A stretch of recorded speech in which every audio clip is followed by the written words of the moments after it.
Hello मेरे प्यारे दोस्तों, आज के इस वीडियो के माध्यम से आपका भाई चंदन एक बार फिर से आपके सामने प्रेजेंट हो चुका है।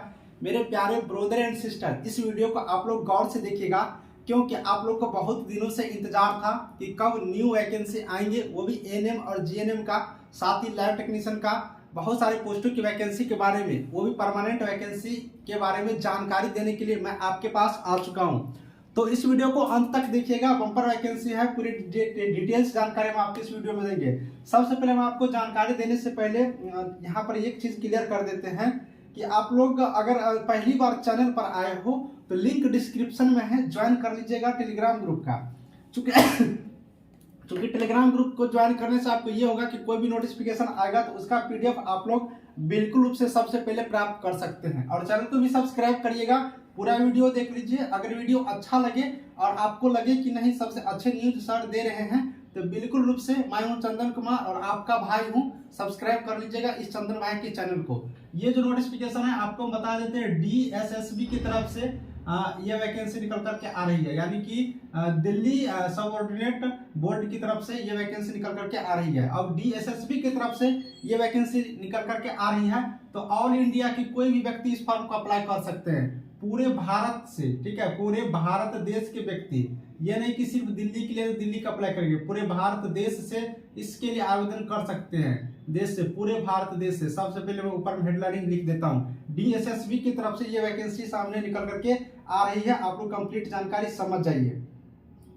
DSSS होता है, डीएसएसबी की तरफ से, दिल्ली अधीनस्थ सेवा चयन बोर्ड की तरफ से ये वैकेंसी निकल करके आ रही है। अब पोस्ट का नाम यहाँ पर हम लोग सबसे पहले जान लेते हैं। अगर पोस्ट का नाम जानेंगे तो आपको हम दिखा देते हैं एएनएम। सबसे पहले एएनएम पोस्ट की वैकेंसी आपको दिखने को मिलेगा। परमानेंट वैकेंसी की मैं सारी बात करूंगा इस वीडियो में। उसके बाद एएनएम के बाद आप लोग को जीएनएम की वैकेंसी दिखने को यहाँ पर मिलेंगे। गौर से देखिएगा, मैं जिन जिन पोस्टों की बात कर रहा हूँ वो सारे पोस्ट की वैकेंसी आपको यहाँ पर देखने को मिलेगा। उसके बाद यहाँ पर लैब टेक्नीशियन की वैकेंसी आप लोग को देखने को मिलेगा, लैब टेक्नीशियन की वैकेंसी देखने को मिलेगा। तो ये तीन जो पोस्ट है आपको जरूर से जरूर आपको ये वैकेंसी इस नोटिफिकेशन के माध्यम से देखने से मिलेंगे और ये आप लोग को परमानेंट वैकेंसी होंगे। अब यहाँ पर टोटल पोस्ट की बात करिएगा तो टोटल पोस्ट मैं बता देता हूँ, 4245 सीटों के लिए वैकेंसी निकाले जाएंगे।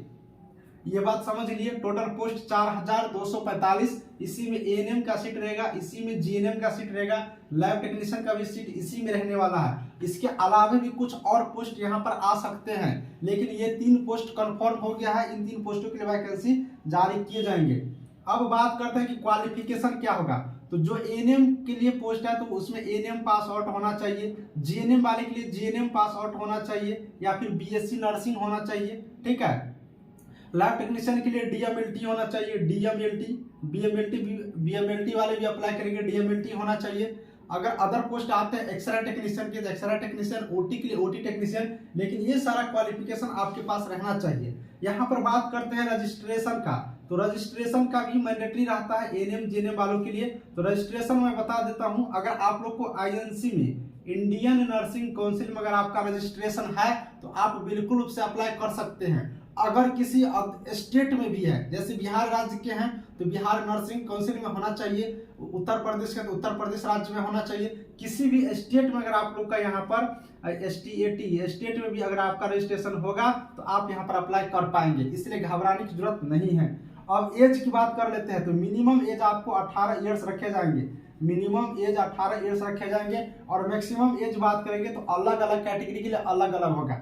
जैसे कि जनरल के लिए मैं बात करूंगा तो जनरल के लिए सबसे पहले 37 साल तक रहेंगे। उसके बाद ओबीसी के लिए होता है तो ओबीसी के लिए यहाँ पर 5 साल की छूट दिए जाते हैं, तो आप लोग को सॉरी ओबीसी के लिए आपको 3 साल की छूट दिए जाते हैं तो 40 साल जाएगा। और एससी एसटी के लिए 5 साल की छूट जाता है, एससी एसटी के लिए तो एससी और एसटी के लिए 5 साल की छूट मिलेंगे तो कितना हो जाएगा 42 साल। इतना तक आप लोग को मैक्सिमम एज रहेंगे अलग अलग कैटेगरी के लिए, ठीक है।